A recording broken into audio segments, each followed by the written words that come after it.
Good morning. This is Archivist Sierra Tango, and this is the audio log for SCP-015, codename Pipe Nightmare. Object Class Euclid. Special Containment Procedures. SCP-015 is impossible to move and is contained on site. A gap of at least 2 meters, or 6 feet, needs to be maintained around the entire structure containing SCP-015 at all times, and no structures of any kind are to make contact with SCP-015's current containment structure. Exploration is permissible, but only in teams of 3 with full safety lines and GPS tracking. Any protrusions from SCP-015 must be capped and sealed immediately, with the new site recorded and logged. No aggressive action is to be made within SCP-015. No hand or power tools are allowed anywhere inside SCP-015. No repairs or maintenance are to be made anywhere on SCP-015. Description: SCP-015 is a mass of pipes, vents, boilers, and other various plumbing apparatuses, completely filling a warehouse in blank. The pipes appear to grow when not under observation, attempting to connect to nearby structures via sewer systems and underground plumbing. SCP-015 contains, at current estimate, over 190 kilometers or 120 miles of pipes, ranging in diameter from 2.5 centimeters to over 1 meter. Some pipes appear new, while others are rusted and leaking. Pipes have been reported as being made of bone, wood, steel, pressed ash, human flesh, glass, and granite. No pipes composed of lead, PVC plastic, copper, or any other traditional material for the production of pipes has been found. SCP-015 reacts to tools and aggression. Any personnel acting violently, carrying tools, or attempting to damage or repair SCP-015 in any way will trigger a reaction. Any pipes near the subject will burst, spraying on the subject for several seconds before the flow suddenly stops. Pipes have been reported containing oil, mercury, rats, a species of insect not yet identified, ground glass, seawater, entrails, and molten iron. Pipes will continue to burst around the subject until death or retreat. SCP-015 was cut back to its current structure after attaching to 11 other structures in the area. Currently, 11 personnel have been killed, and 20 more are still missing. Reports have been made of banging and screaming coming from within SCP-015. This is a recovered log from an exploratory mission into SCP-015. This was stupid. It was a stupid idea thought up by stupid people in a stupid safe office.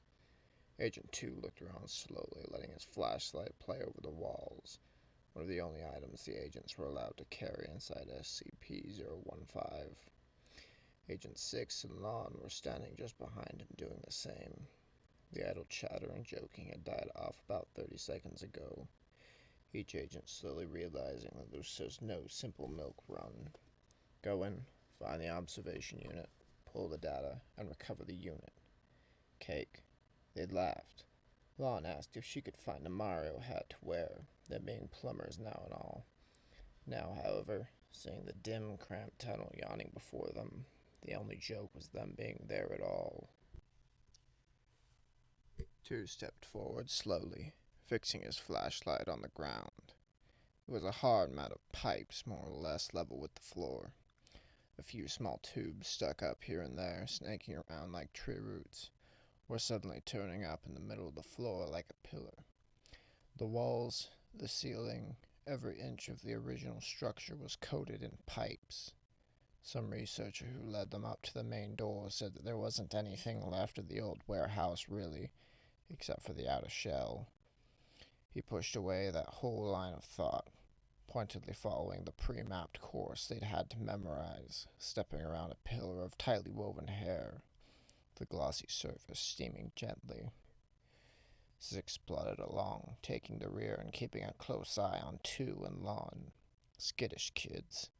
Lon was jumping at every sound, and Two looked like he was ready to drop and run, as he saw so much as a mouse. Kids. He sniffed in the air, playing his light forward, smelling the heat, sewage, and heaven knows what else. They needed a good military hand to lead them, but darned if Six was going to be that. They were going to get this job done and get the heck back out. Screw all that crap SCP slipped. They were just security blankets for eggheads and flakes. Some sentient my butt. They just didn't want people denting their pet horrors. He wanted out of this dripping nightmare. He was going to get this mission done with or without them. Lon tiptoed over a thick, thorny mass of pipe, the surface like braided thistles, trying not to whimper. She kept close to Two, keeping the light at her feet so she wouldn't step on anything nasty. She hadn't wanted to seem like the weak little girl, but she had a terrible fear of tight spaces, and this place was like walking around in someone slowly closing arteries. Lon shook her head hard, breaking off that whole train of thought. She was the tech, Six, and Two were the safety. All she had to do was stick by them, pull the data cords out of the MRV, and then leave. She tried hard not to look back at the sealed doors in the distance behind them. Only a couple turns to the MRV, a little work, and then out. In and out, simple as pie. She ignored a softly throbbing pipe of leathery flesh near her arm with a focus that was almost physical. They found the MRV after what felt like an hour of walking. It was hard to keep your bearings. The rampant growth of the pipes and cramped some areas down to crawlways and snarled others into random claustrophobic mazes.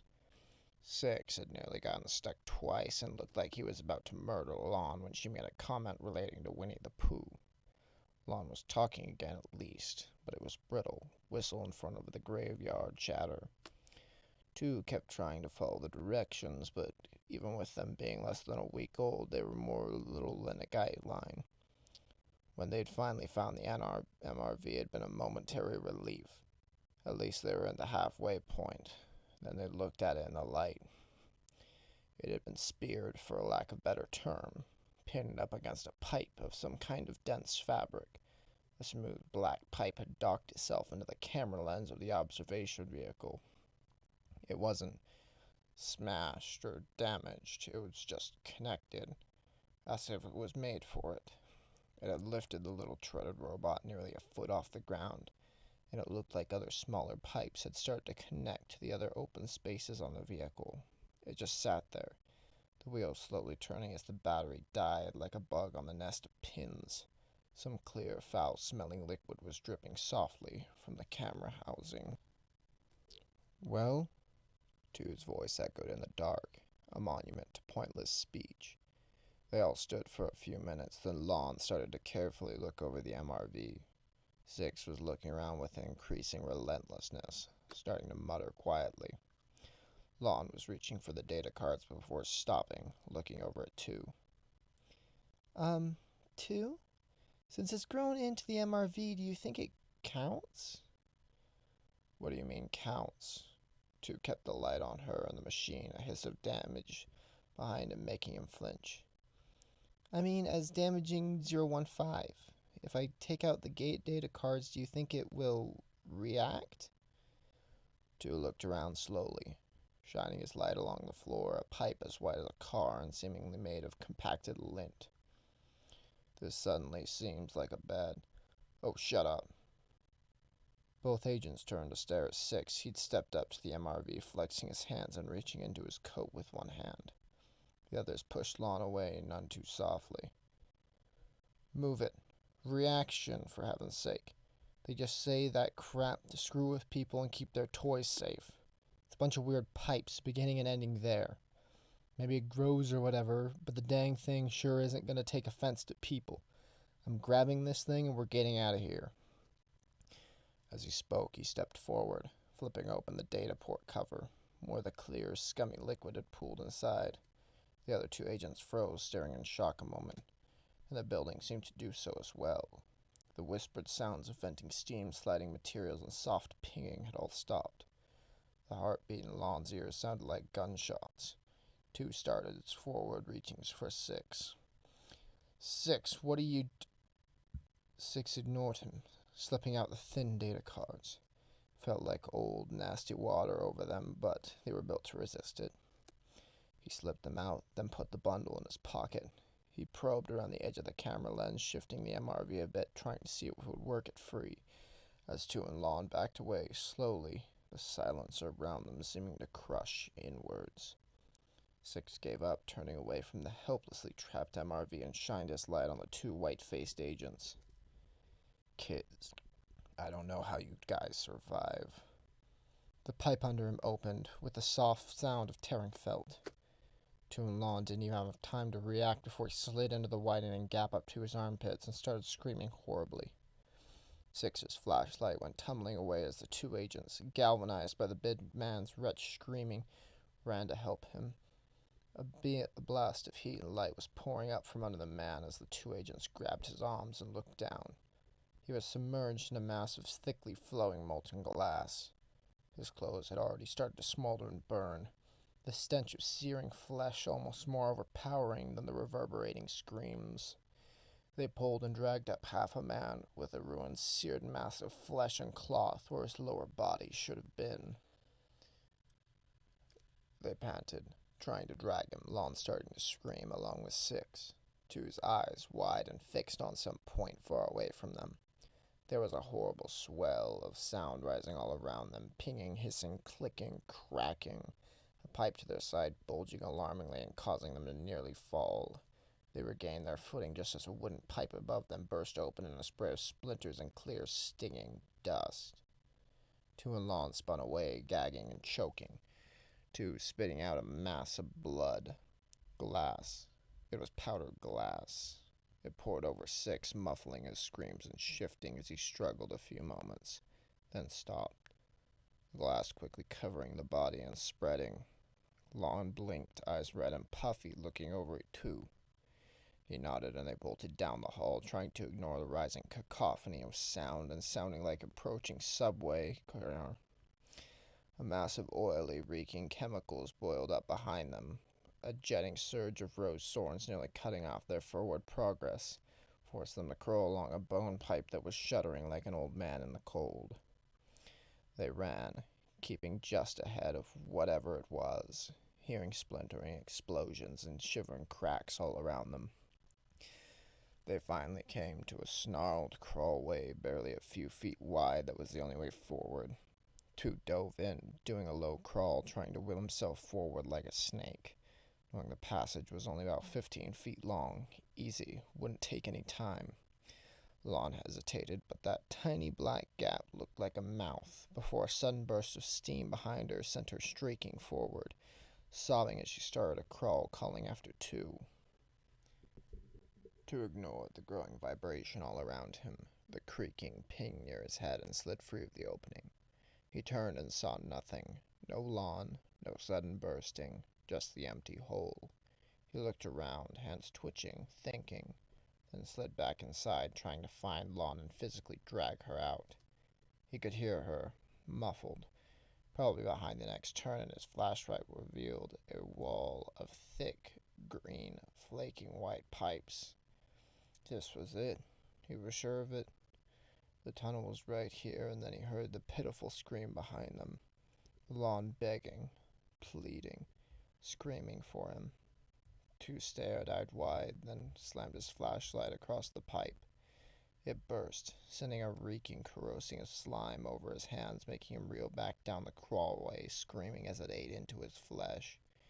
He stood outside the opening, holding his steaming hand away from him, trying not to look at the exposed bone. Jeez, Lon, I'm sorry. I'll get help. I'll get someone. Just sit tight, I swear. He bolted down the hall, his flashlight seeming to dim in time to the rising sound. Lon panted, screamed for two, hearing the hard bang on the other side of the pipe and his sudden shrieking retreat. She sobbed, her whole body shaking, and slowly started to work her way backward, crawling on her belly, crying as she muttered some half-remembered prayer. When her feet pushed against a solid pole of pipe, she couldn't even muster a fresh scream. She was trapped, the space not much bigger than a coffin. Helpless, she sobbed, face on the ground of warm, fuzzy pipes, and noticed the silence. Aside from her cries, there was nothing. No pinging, no cracks or explosions, just nothing. She raised her head, and in the barely illuminated dark looked around. She was alive. It was calming down. They'd come for her, too, would get help. She was getting out of there. She fought back her growing claustrophobia, looking along the walls. She noticed a small gap at the ceiling and started shifting to get a better look, twisting back and finding only the open end of a pipe. Lon sagged back, closing her eyes, tears leaking down her face. The first sticky drips she simply assumed were the same tears, the ones that fell on her mouth, and it was sweet. She opened her eyes and saw a thick, quivering mask of amber goo splatter from the mouth of the pipe, coating her and the floor as it surged out. She coughed, shifting back. It was honey or something like it. At least it wasn't molten lead or acid. And then she saw the level rising.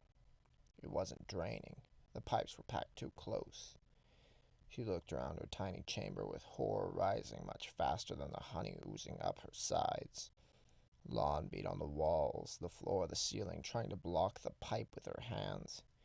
Heedless of provoking the thing more, as the honey rose and rose, as cloying sweet as the school-aged lover. Her last gasping breath was sweet and stale with honey and screams. Duran, totally lost now, his flashlight dimming by the moment, the sound of cracking and bursting pipes starting to trail off. Maybe it was done, finally. 015 was protective, but it didn't seem vengeful. People had gotten hurt before and gotten out fine. It happened. They'd find a way to get Lon out, too. She might even be out already, just found another way to get around the blockage. That was probable it. She was out of the stupid place. 6 was a shame, but why had that lunatic opened the case? What the heck had possessed him? He was still musing on this when he tripped over an unseen pipe in the dark around his feet. He pitched forward, yelping a half-surprised, half-terrified bark as he went sprawling. Or he should have went sprawling. Instead, he fell past the floor into a yawning opening pit of a pipe, the slick, oozing sides plunging down at a sharp angle. He screamed, trying to find something to stop or slow himself, but the walls were oozing and thick, his downward slide gaining speed. His dimming flashlight showed an endless tunnel stretching off below him. He slid and slid, a scum of stinking, smooth ooze coating to his skin and clothes. The tube twisted, banging him against the wall as he followed it, his flashlight jittering and starting to flicker. Panic slammed down like a fist to grab the light, and trying to keep it still, pleading with it, staring at the lamp bulb as it dimmed more and more. It surged a moment, then flickered out, the darkness pressing to his eyes like cloth. The agent slipping down faster and faster, screaming until he was hoarse, screaming until his throat bled, screaming even as he passed well beyond the physical boundaries of that tangled web of pipes. Days later, when his skin started to shred off, it was almost welcome. SCP-015 Recovery Report. Agent 2, missing in action. Agent 6, missing in action.